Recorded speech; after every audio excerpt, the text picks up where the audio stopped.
আসসালামু আলাইকুম সবাইকে। বিকেলের নাস্তা দেখেন কত স্বাস্থ্যসম্মত হতে পারে। এটা হলো আমাদের হোমমেড চাউমিন। এই চাউমিনটা স্রেফ একটু ডিম দিয়ে রান্না করা হয়েছে। আপনারা চাইলে এই চাউমিনটা যে কোনো সবজি দিয়ে কাস্টমাইজ করে নিতে পারবেন। নিয়ে আপনারা আপনাদের পছন্দ মতো সবজি দিয়ে, চিকেন দিয়ে, তারপর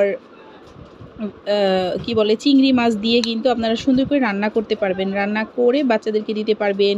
তারপর আপনার বাসায় গেস্ট আসলে গেস্টদের দিতে পারবেন ইনশাআল্লাহ। তো এইটা এতটা হেলদি যেহেতু আমরা ঘরে বানাই এটার মধ্যে আমরা কোনো রকম কেমিক্যাল দেই না, এটার মধ্যে কিছুই দেই না। তো সেই ক্ষেত্রে আপনারা কিন্তু একদম নিশ্চিন্তে বাচ্চাদেরকে দিতে পারবেন। আর এইটার আরেকটা বড় সুবিধা কি জানেন? এইটা বাজারের নুডলস যেমন অল্প একটু সিদ্ধ করলে একদম গলে যায়, এইটা কিন্তু আপনার গলবে না। এটা আপনি যদি টাইমের বেশিও সিদ্ধ করেন তাহলেও